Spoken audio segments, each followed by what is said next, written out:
Muy buenos días a todos los estudiantes de la carrera de medicina, de la cátedra de anatomía. Soy el doctor Reinaldo Laura Burgoa, docente de anatomía y neuroanatomía clínica. En esta oportunidad me he tocado dar el tema tráquea, pulmón y pleura. Esto continuando con las exposiciones de lo que se trata el tórax y los órganos que están contenidos en ellos. Vamos a empezar a explicar desde cómo está configurada las vías respiratorias hasta el órgano principal, que es el pulmón. Primero es la tráquea. Recordamos que en el rote de cabeza y cuello, lo que vimos fue que la laringe, que es esta parte superior, pertenecía o era el inicio de las vías respiratorias. Obviamente, este órgano de la laringe se encuentra a nivel del cuello. A este le sigue un tubo cilíndrico, compuesto por anillos cartilaginosos, que es la tráquea. Más o menos la tráquea mide 12 centímetros de largo y al final termina dividiéndose en dos bronquios, el bronquio principal derecho y el bronquio principal izquierdo. Todo esto ya dentro de la cavidad torácica. Algo que es importante cuando estemos avanzando todo este rote, que es tórax, abdomen y pelvis, lo que destaca es que todos los órganos o vísceras, lo más importante son las relaciones que tienen en su entorno. ¿Qué quiere decir con esto? Significa qué órgano está por delante, por detrás, a los lados. Eso es lo importante en vísceras. Entonces, las relaciones en el tórax de la tráquea vamos a encontrar en su cara anterior e inferiormente se va a relacionar con la bifurcación del tronco pulmonar y su rama derecha. ¿Qué quiere decir? Con la arteria pulmonar derecha. Vamos a encontrar el arco de la aorta, lo que va a dar la impresión aórtica. Va a ser como una muesca el arco de la aorta a nivel de la tráquea. Y el plexo cardíaco posterior. Recordarles de modo general que todas las vísceras están inervadas por un nervio o un par craneal que tiene una función parasimpática, que es el nervio vago, el 10º par. El nervio vago, su recorrido, que va a llegar incluso al colon, va a formar varios plexos nerviosos. Va a formar el plexo cardíaco, el plexo pulmonar, el plexo esofágico. Ese solo nervio pues va a dar la sensibilidad parasimpática. Ahora la tráquea en su cara anterior, pero superiormente, va a estar relacionado con el tronco brachiocefálico, la arteria carótida común izquierda, nódulos linfáticos mediastínicos anteriores, la arteria tiroidea ima, la vena brachiocefálica izquierda, la vena cava superior, que va a formar una fosita, la fosita de Barretti, donde se van a encontrar nódulos linfáticos paratraqueales derechos y vestigios de una glándula que es el timo. Recordar que el timo se encuentra sobre todo en niños y ya a mayor edad pues solo hay vestigios adiposos. En cambio, en su cara posterior, ¿con qué se va a relacionar la tráquea? Se va a relacionar con el esófago y va a haber un músculo que va a unir el esófago y la parte posterior de la tráquea. Se llama músculo traqueoesofágico.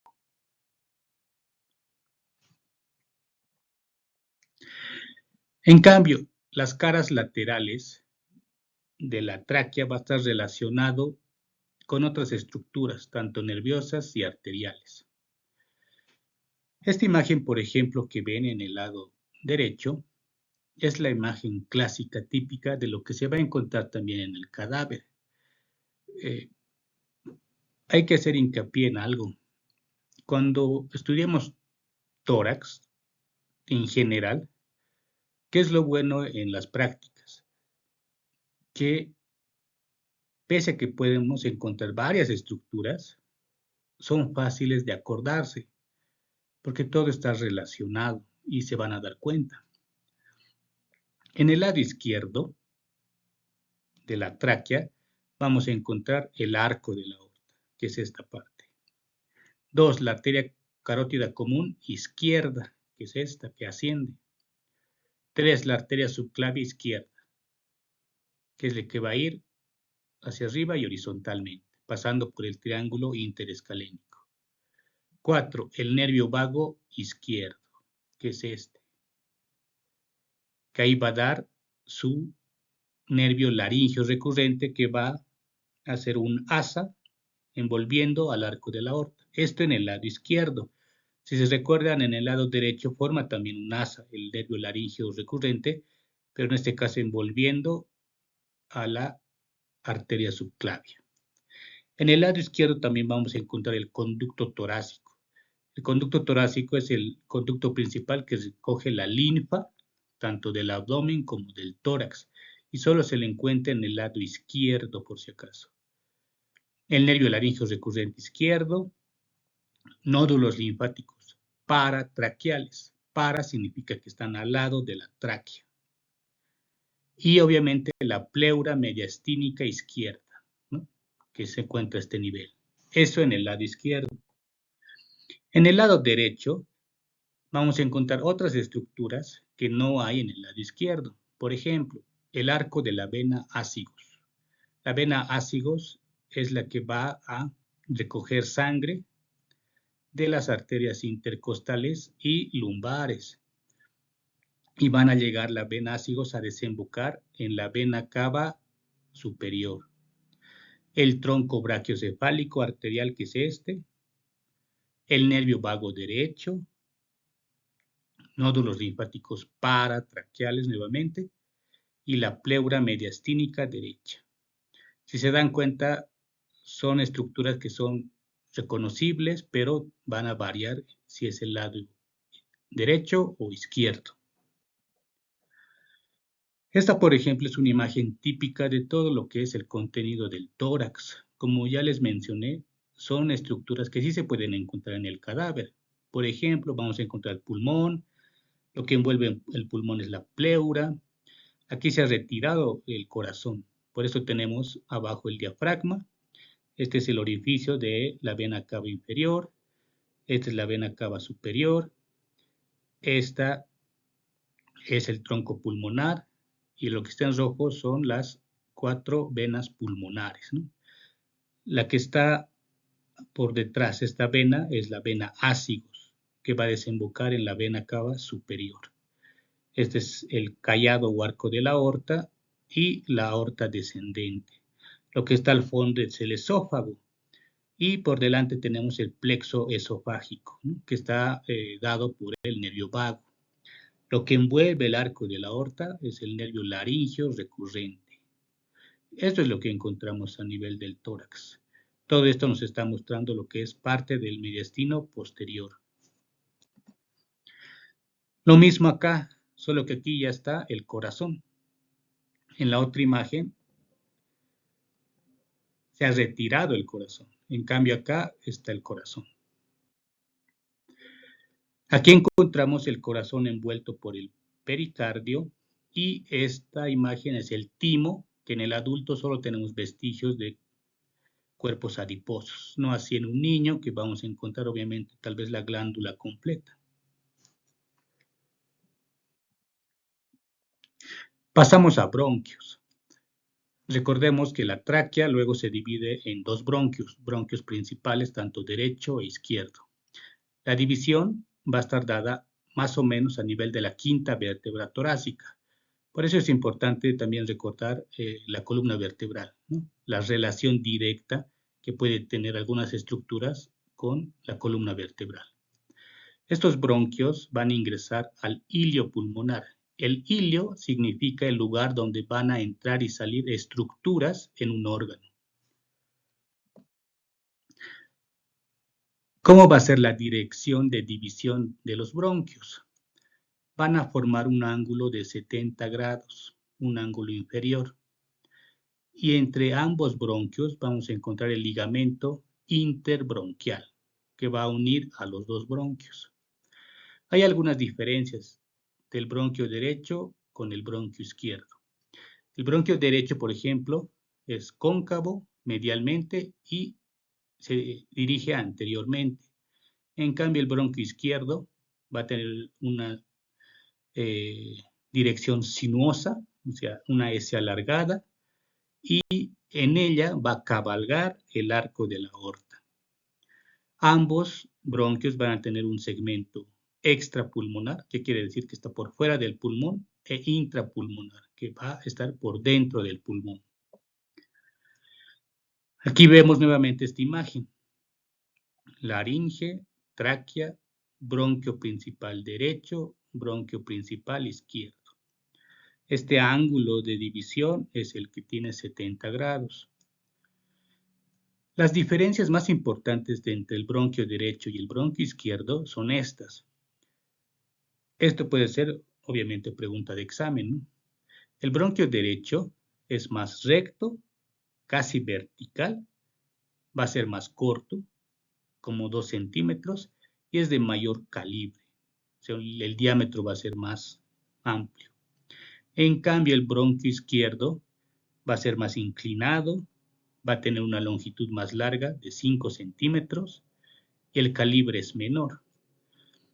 Aquí hay un dato clínico. Por ejemplo, en los niños sobre todo, que a veces se tragan una moneda, si se ponen a pensar a qué bronquio se va a ir esa moneda, al derecho o al izquierdo. Si revisamos las características de cada uno, tenemos que encontrar un bronquio que sea más ancho y más recto. ¿Cuál es ese? El bronquio derecho.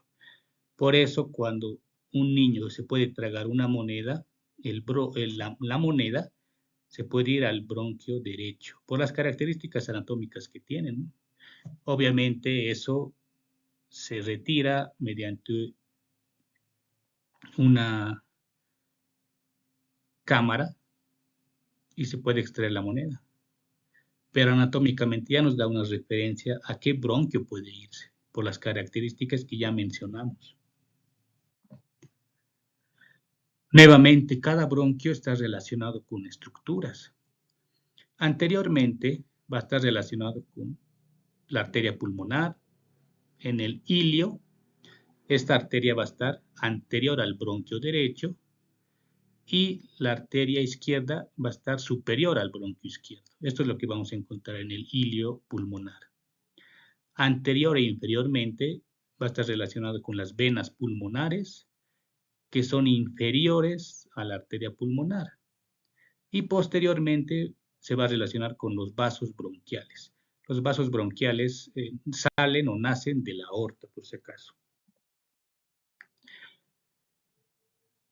Si hablamos específicamente tanto del bronquio derecho e izquierdo, en el bronquio principal izquierdo vamos a tener, como vemos en la imagen, relacionado con el arco de la aorta superiormente, la porción descendente de la aorta.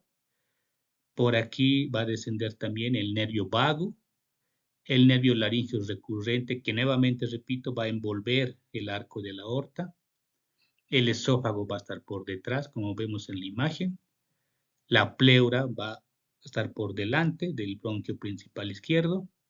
Y obviamente parte del pulmón izquierdo también lo va a cubrir.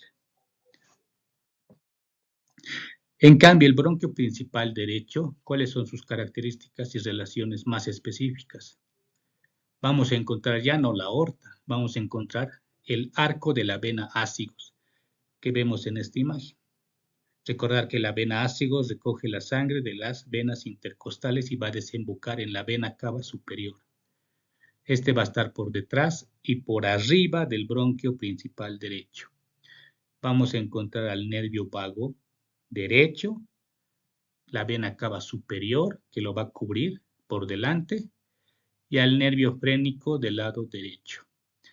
Algo que recalcar, en el tórax vamos a encontrar dos nervios importantes, dos nervios que se pueden reconocer y amarrar en el cadáver. Eso no se olviden.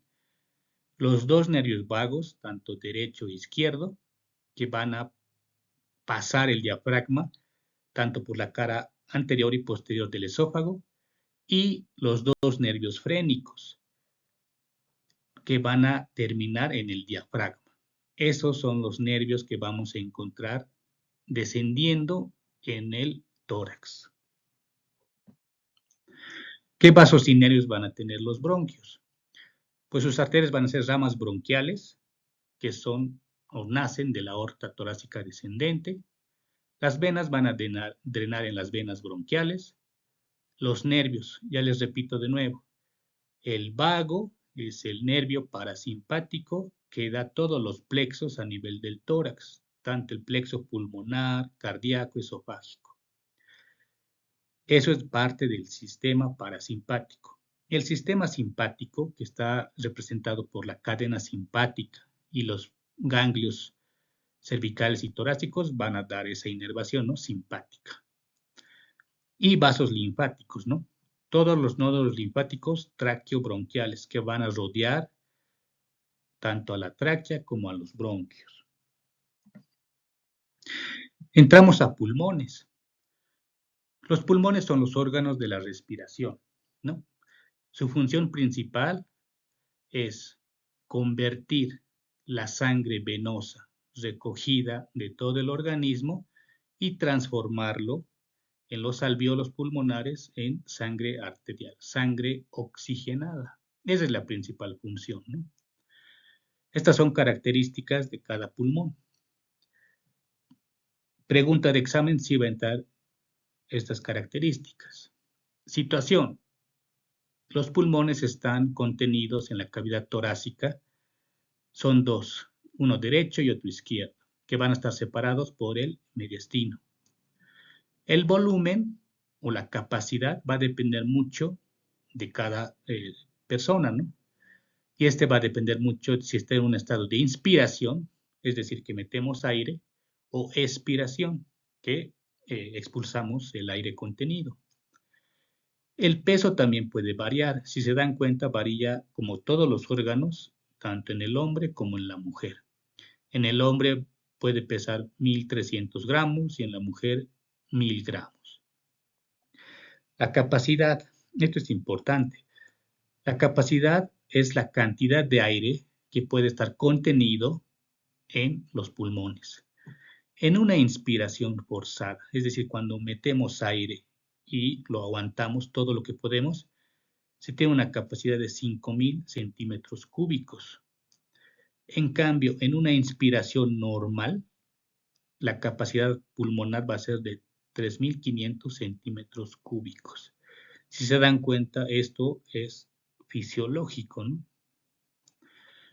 El color, por ejemplo, en un niño va a ser color rosa, liso y brillante. ¿Qué pasa en un adulto? Se va a convertir en azulado con unos depósitos pigmentarios. No solo el que fuma va a tener un color o cambio de los colores en el pulmón, sino siempre estamos sujetos a que respiremos diferentes partículas y estos se queden en el pulmón, en el parénquima pulmonar. Entonces el color va a variar tanto si fuera un niño como en una persona adulta, ¿no? Y la constitución es un órgano blando y con gran elasticidad. Obviamente tiene que tener gran elasticidad porque tiene que retener aire, ¿no? El pulmón es semejante a una esponja, entonces sí tiene que expandirse. ¿Cuál es la configuración externa? Cada pulmón representa la mitad de un cono. Es como si partiéramos un cono a la mitad, seccionado por un plano vertical. Va a presentar caras, ¿no? Una cara costal, que va a estar en relación con las costillas, por eso es cara costal. Una cara mediastínica, medial, que está relacionado con el mediastino.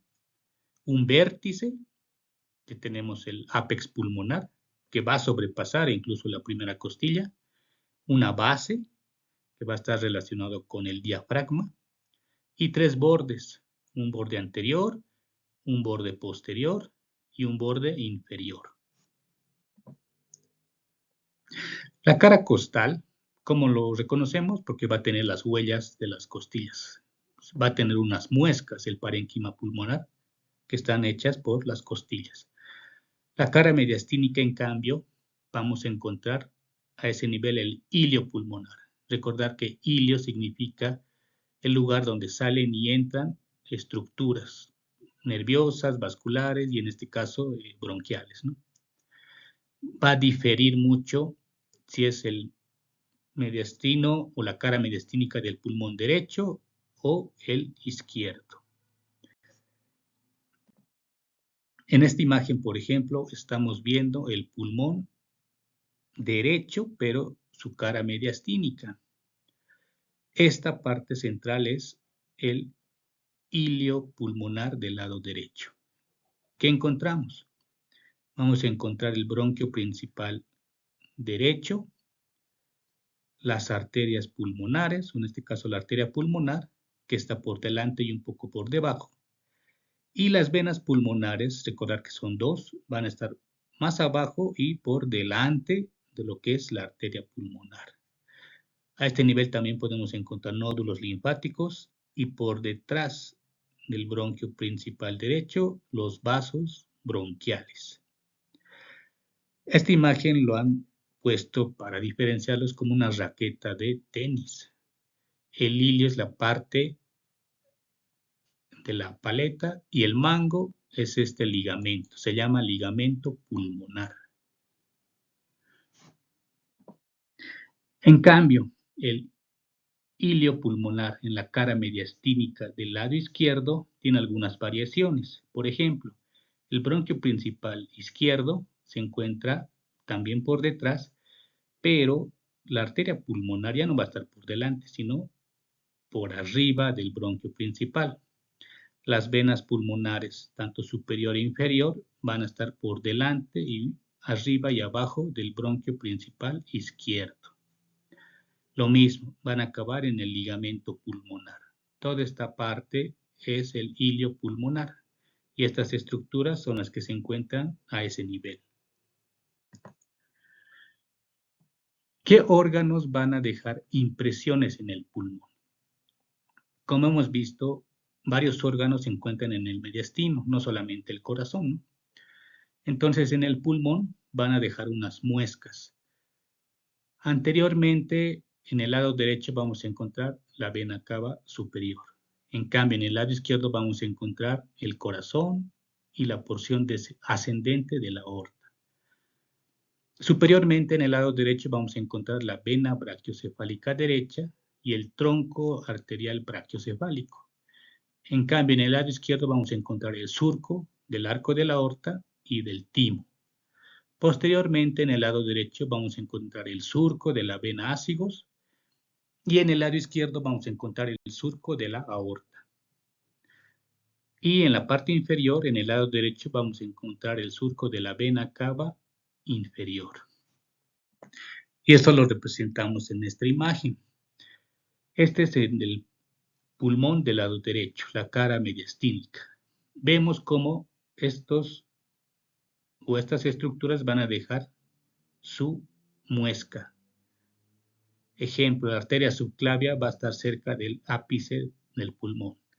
Igual la vena subclavia, va a dejar su impresión la vena cava superior, la vena ácigos con su callado y el esófago. Si se dan cuenta, está por detrás del hilio pulmonar. Y abajo tenemos la impresión de la vena cava inferior. En cambio, en el lado izquierdo no vamos a encontrar la vena ácigos, vamos a encontrar el arco de la aorta y la aorta descendente. Vamos a encontrar también el esófago, la vena brachiocefálica izquierda y la arteria subclavia izquierda. Y en el lado izquierdo, justamente a este nivel, tenemos la escotadura cardíaca, que va a estar en relación con lo que es el corazón. El vértice, por si acaso, del pulmón va a sobrepasar a lo que es la primera costilla. ¿Qué quiere decir? Que parte del vértice se va a encontrar a nivel del cuello. En cambio, la base que se va a moldar al diafragma. El diafragma es convexo, en cambio la base del pulmón es cóncavo. Los bordes, como ya mencioné, va a tener un borde anterior, posterior e inferior. ¿Qué es lo relevante en este caso? En el borde anterior izquierdo, lo que destaca es la escotadura cardíaca. Solo se encuentra en el lado izquierdo porque va a estar el corazón. Si se acuerdan, el corazón se dirige hacia el lado izquierdo. Ahí encontramos la escotadura cardíaca. Hacia atrás va a tener la impresión de los cuerpos vertebrales, en este caso de los canales costovertebrales. E inferiormente vamos a tener, en relación con el diafragma, el receso costodiafragmático. Eso en cuanto a las relaciones externas de los pulmones. Ahora, los pulmones se van a dividir por lóbulos y fisuras. En el lado derecho vamos a encontrar 3 lóbulos divididas por 2 fisuras y en el lado izquierdo 2 lóbulos divididas por una fisura. Esta es la cara costal del pulmón derecho. ¿Qué fisuras va a tener el pulmón derecho? Primero una fisura oblicua que va de arriba hacia abajo, de atrás hacia adelante, y otra una fisura horizontal que parte de la fisura oblicua y se va hacia adelante, dividiendo el pulmón derecho en 3, lóbulo superior, lóbulo medio y lóbulo inferior.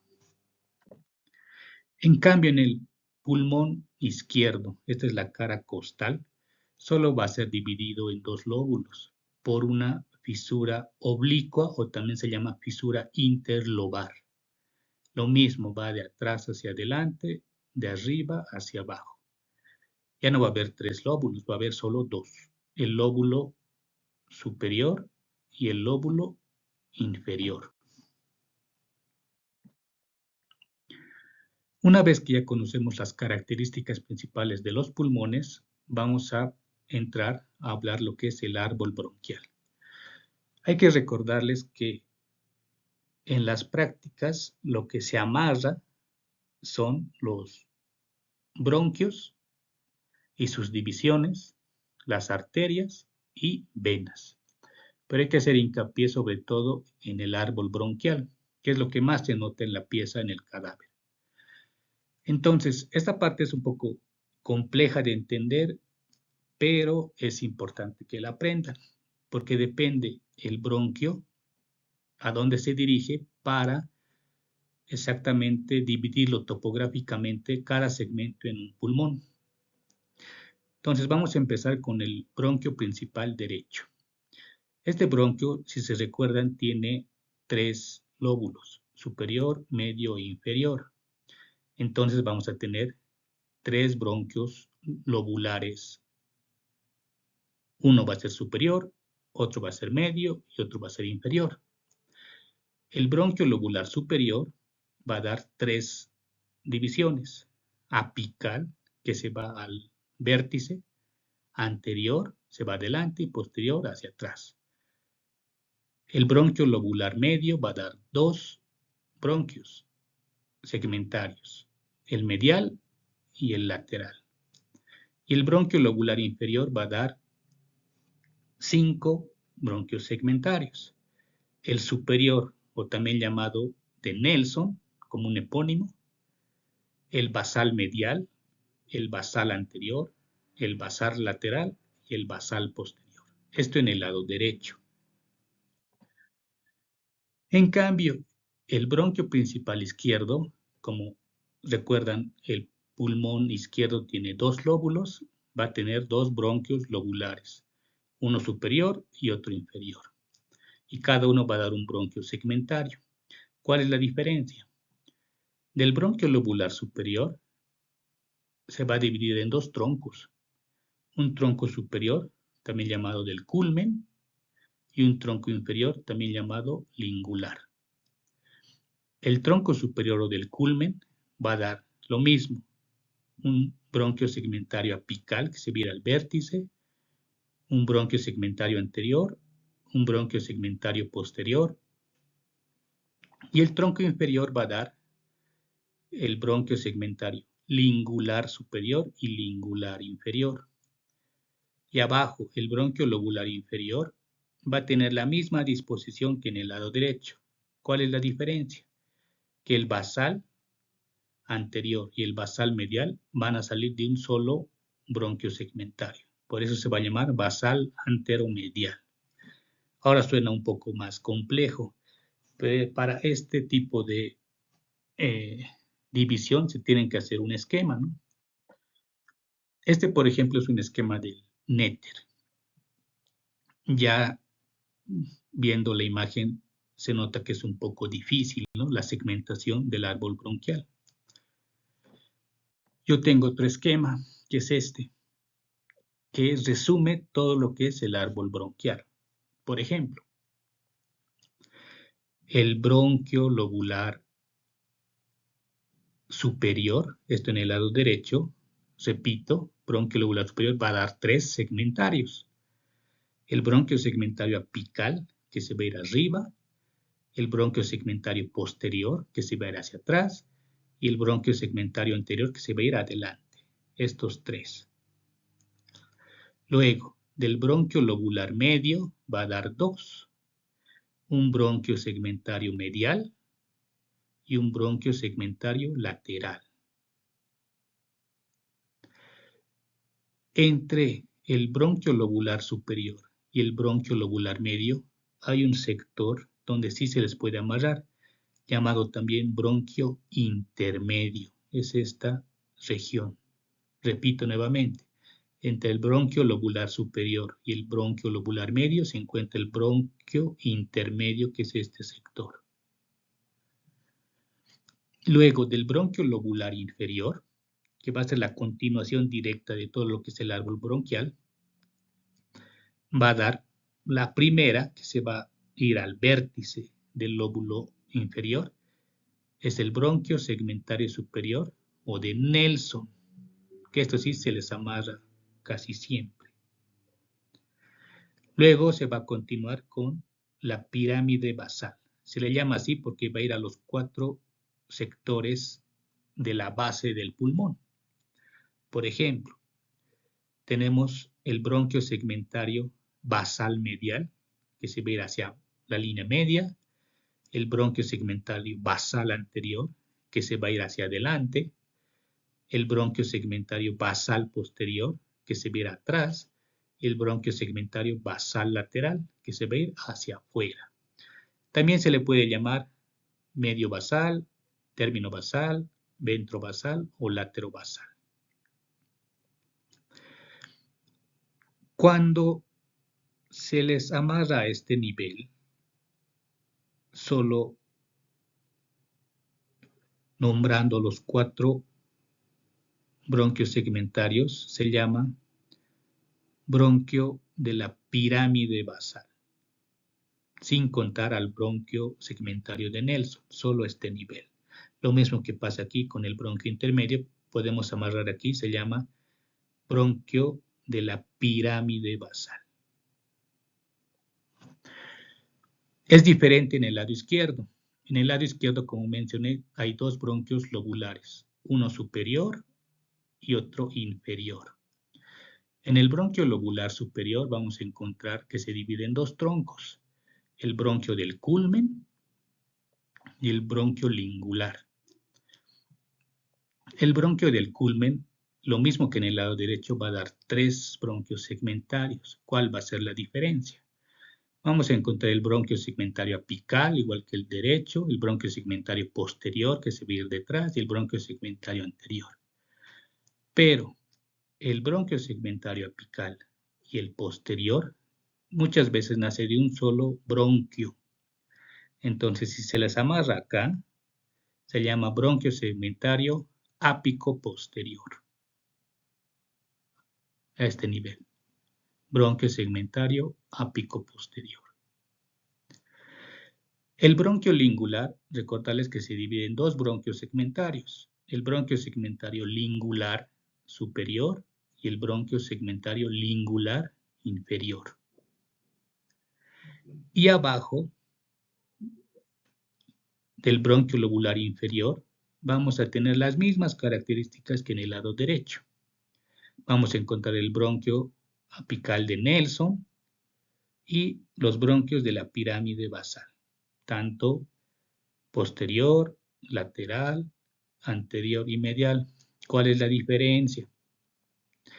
Que el bronquio segmentario basal anterior y el bronquio segmentario basal medial van a nacer, igual que aquí arriba, de un solo bronquio.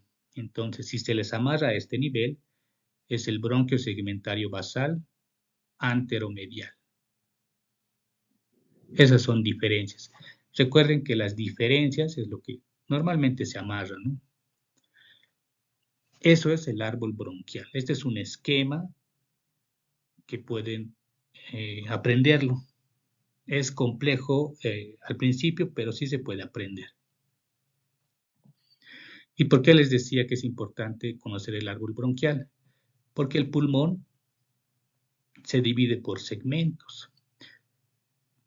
Por ejemplo, el bronquio segmentario apical, pues va a esta parte, al ápice del pulmón. El bronquio segmentario anterior va a la parte anterior, el posterior a este lugar. Cuando hablamos del lingular superior va a este nivel. Cuando hablamos del lingular inferior va justo al vértice de la língula. Si se dan cuenta, cada segmento del árbol bronquial pues va a cada segmento topográfico del pulmón, sea derecho o izquierdo. Lo mismo aquí en la cara mediastínica. Tenemos lo mismo, ¿no? El apical va al vértice, el posterior va hacia atrás. Tenemos el superior o de Nelson, que va a este nivel por detrás del hilio pulmonar. Por eso es importante aprenderse el árbol bronquial y relacionarlo con la división topográfica del pulmón. Entremos a arterias pulmonares. Las arterias pulmonares son parecidas o tienen casi el mismo nombre que la división del árbol bronquial. En el lado derecho tenemos lo mismo. Vamos a tener arterias del lóbulo superior, del lóbulo medio y del lóbulo inferior. Tenemos rama apical, posterior y anterior, o también llamado ápico posterior porque nace solo de un solo tronco. Vamos a tener la arteria medial y lateral. Y abajo tenemos la arteria superior y todas las basales, ¿no? Basal medial, basal anterior, basal lateral y basal posterior. En el lado izquierdo, lo mismo. Tenemos arterias del lóbulo superior y del lóbulo inferior. Tenemos la rama anterior, la ápico posterior y la rama lingular. Y en la parte del lóbulo inferior, lo mismo, prácticamente es igual. Tenemos la superior, la basal anteromedial, la basal lateral y la basal posterior. Si se dan cuenta, si se aprende en el árbol bronquial, pues tiene relación con las arterias pulmonares. Aquí más o menos se resume, esta es una imagen del Rouvier, se resume lo que es las arterias del árbol bronquial.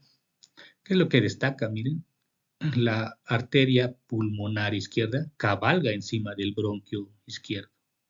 En cambio, la arteria pulmonar derecha pasa por delante del bronquio principal derecho. ¿Cuál es mi esquema? Bueno, esta es otra imagen donde, este es del Atlas de Prometheus. Vemos lo mismo, la división arterial, y esta es la segmentación, ¿no? Por ejemplo, el número 1 es la arteria segmentaria apical, ¿no? Que también pueden aprender de esta manera. Pero yo tengo otro esquema, de la misma forma que el árbol bronquial. Del tronco pulmonar, que sale obviamente del corazón, se divide en dos arterias, ¿no? La arteria pulmonar derecha y la arteria pulmonar izquierda. De la arteria pulmonar derecha va a dar las siguientes ramas. La rama ápico posterior, que va por encima del bronquio lobular superior, y la rama anterior, que va por debajo. Si se dan cuenta, lo envuelve.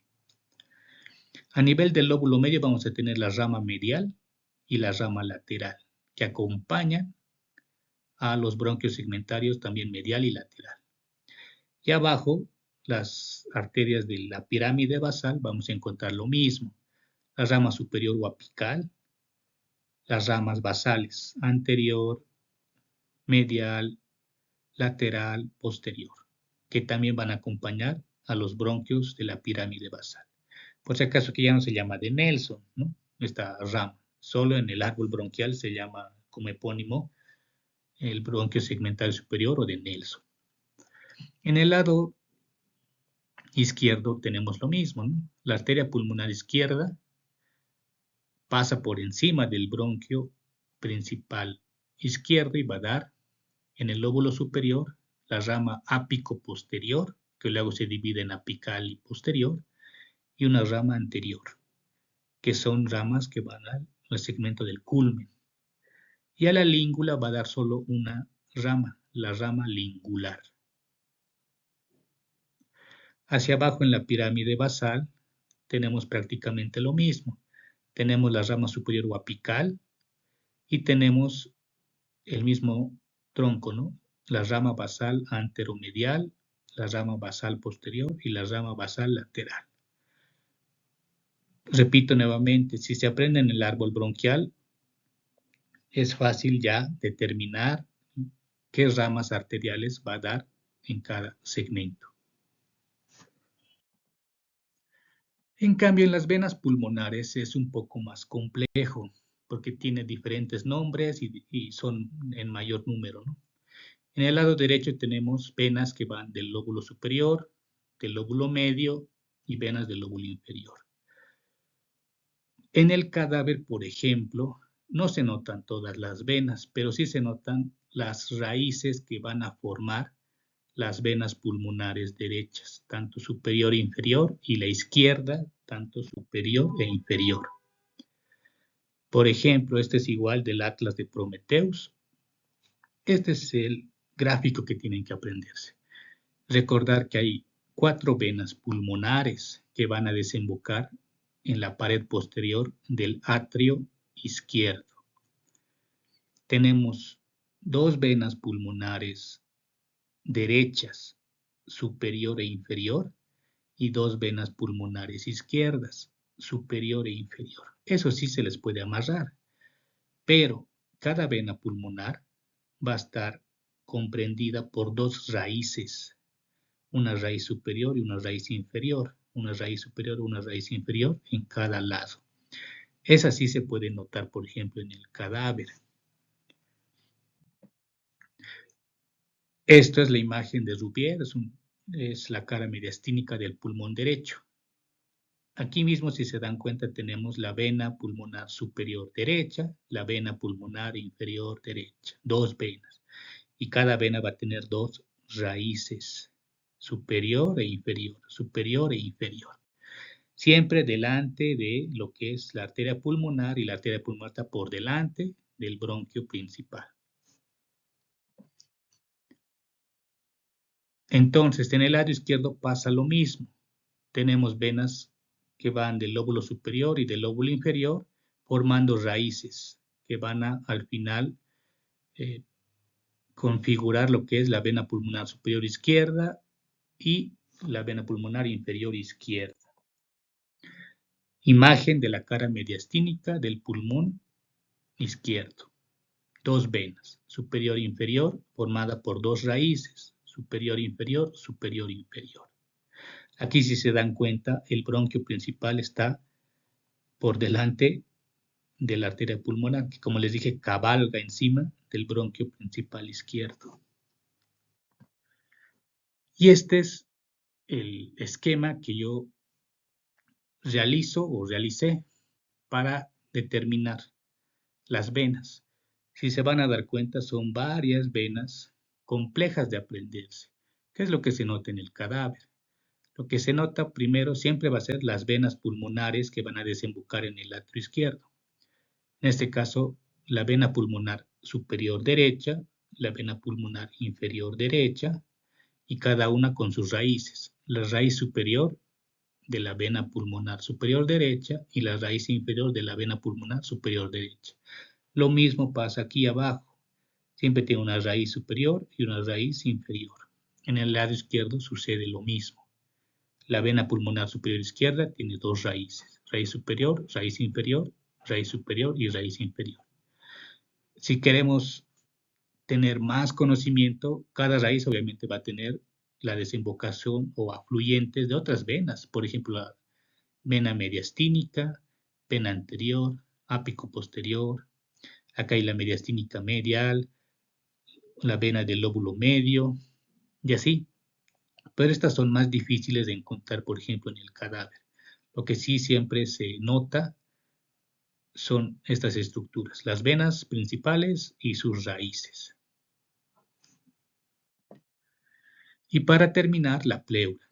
La pleura es prácticamente una membrana serosa que está envolviendo a los pulmones. Es como en el corazón el pericardio. Toda víscera va a tener siempre una serosa. Esa serosa hace que haya movimiento para que esa víscera pues, se pueda expandir. La pleura va a tener una hoja visceral que está pegada, obviamente, al parénquima pulmonar y una hoja parietal que va a estar pegada a lo que es la cara interna del tórax. Entre ambas hojas, tanto visceral y parietal, van a delimitar un espacio que se llama cavidad pleural. Este espacio, por si acaso, es un espacio virtual. ¿Qué significa virtual? Que la hoja visceral y parietal están pegadas. Cuando hay un proceso patológico, esa cavidad virtual, o sea, cuando están pegadas, se pueden separar.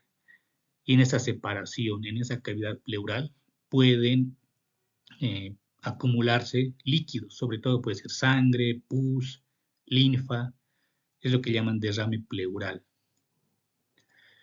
Otro punto importante de la pleura son los recesos pleurales. Recesos son espacios que van a encontrarse entre la pleura y las paredes del tórax.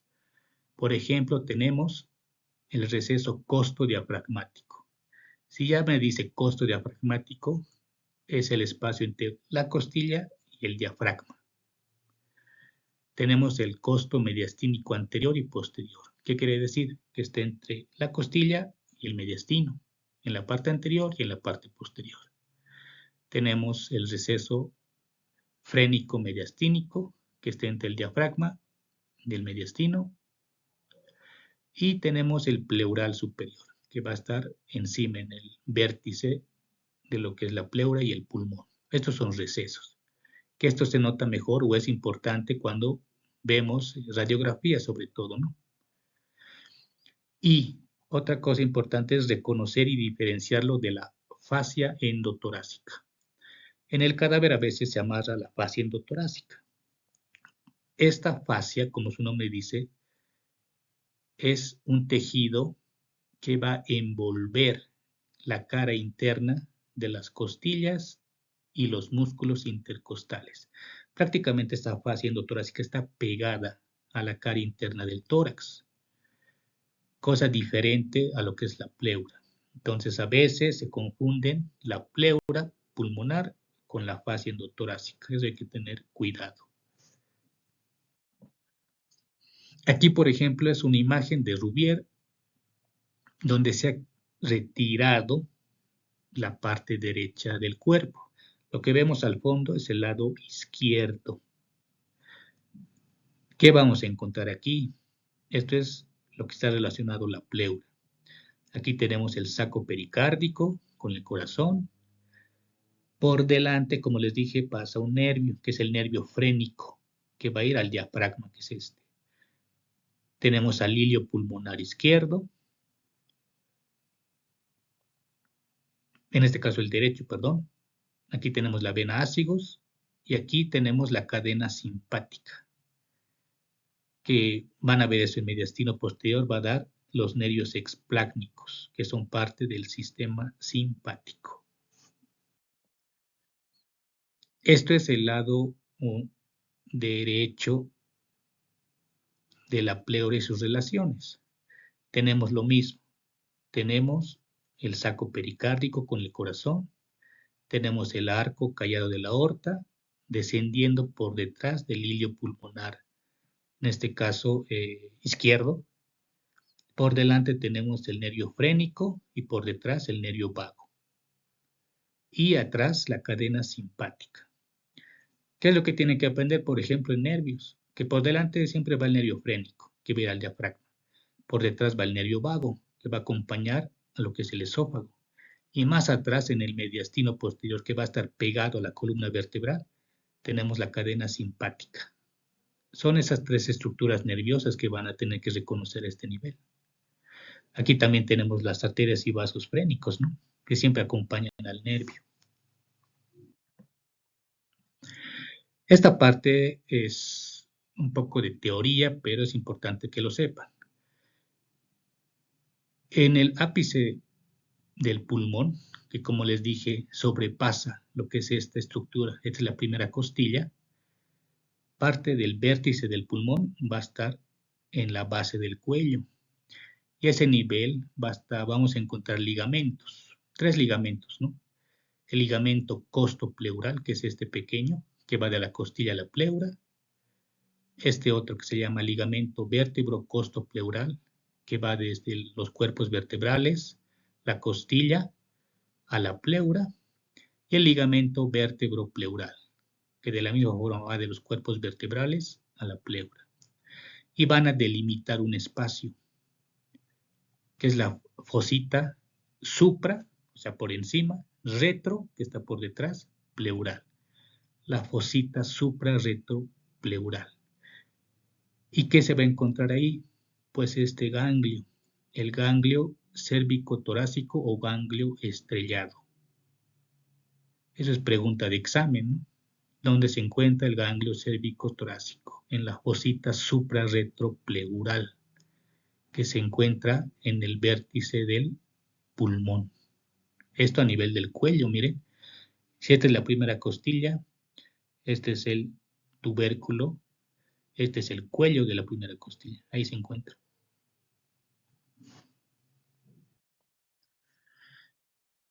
Si pasamos a la parte clínica, ¿para qué me sirve conocer los recesos pleurales? Como ya les mencioné en relación a la pleura.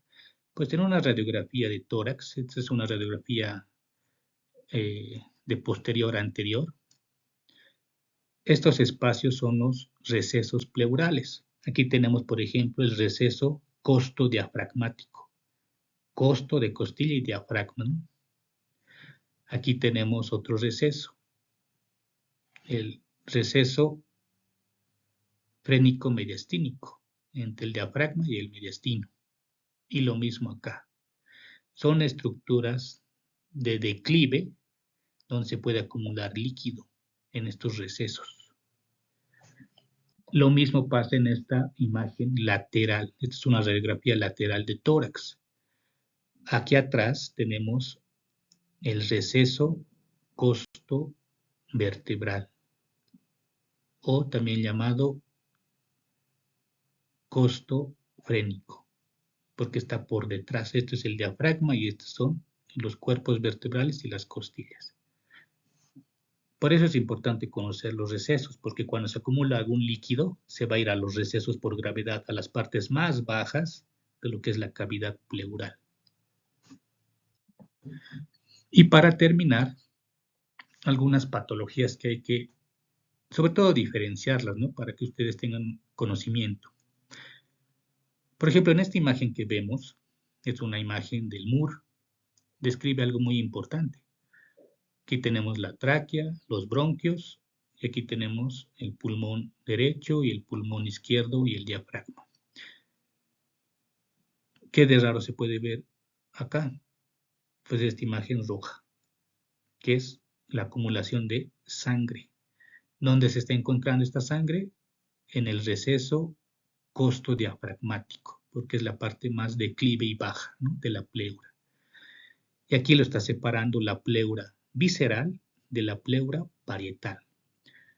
Entonces, un espacio virtual, o sea, un espacio que no existe, lo vuelve un espacio real, porque se está acumulando líquido.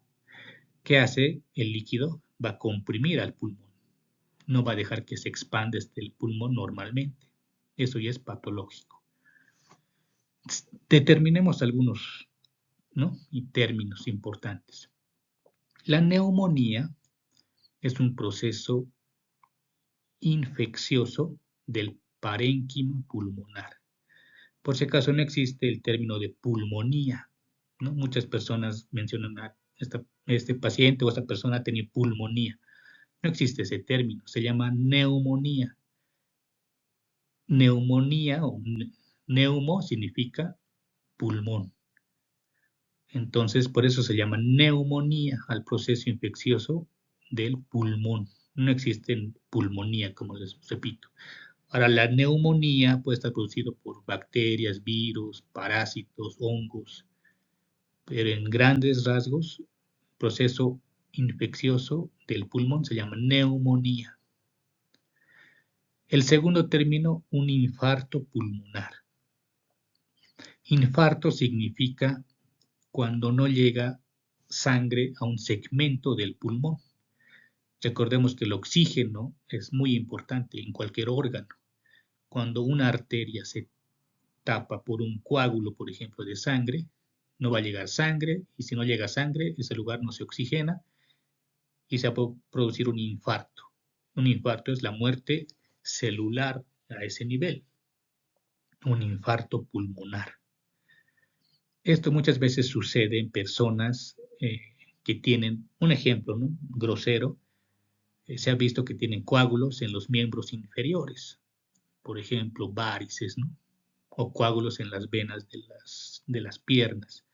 Esos coágulos pueden migrar desde las piernas y llegar al pulmón. Recuerden que toda la sangre venosa sistémica va a llegar al pulmón porque ahí tiene que hacer el intercambio gaseoso, ¿no?, y salir sangre oxigenada. Pero si un coágulo migra de cualquier parte del cuerpo, llega al pulmón y tapa una arteria y se produce un infarto pulmonar, que muchas veces puede ser incluso causa de fallecimiento. 3. Neumotórax. Neumo es pulmón y tórax, cavidad torácica, ¿no? ¿Qué es el neumotórax? Muchos dirán, pero el pulmón está lleno de aire, ¿no? El neumotórax es la acumulación de aire, pero en un espacio, en el espacio o cavidad pleural. Lo mismo, la pleura es un espacio virtual que no existe. Solo se convierte en una cavidad cuando algún elemento extraño, pues lo convierte en un espacio real. No solo líquidos, ¿no? También puede entrar aire. Si entra aire a la cavidad pleural, eso se llama neumotórax, puede empujar al pulmón y no puede dejar que se expanda porque la presión de este aire puede ser tan grande que el pulmón no tenga la suficiente capacidad de expandirse. A veces sucede esto en accidentes, ¿no? Por ejemplo, si hay una fractura de costilla, puede perforar la pleura y entra aire. O a veces cuando hacemos un procedimiento, por ejemplo, colocar un catéter central en una vena, la vena subclavio, la vena yugular, si se recuerdan, el vértice del pulmón sobrepasa la primera costilla, entonces podemos darle si no tenemos mucho cuidado y perforar la pleura y entra aire a ese espacio que es virtual. Cuando entra aire en la cavidad pleural se llama neumotórax. El derrame pleural puede ser sujeto a varios procesos, ¿no? Derrame obviamente es un líquido que está en la cavidad pleural. Este derrame puede ser a causa de sangre, que se llama hemotórax, puede ser producida por pus, puede ser producida por linfa o incluso por un proceso inflamatorio en el pulmón. Recordar que la pleura es un tejido seroso que produce un líquido que hace que resbale el pulmón.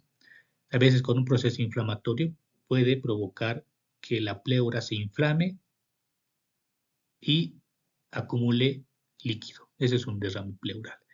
que obviamente si se acumula líquido hay que hacer un procedimiento que se llama toracocentesis, puncionar y sacar el líquido del espacio o de la cavidad pleural.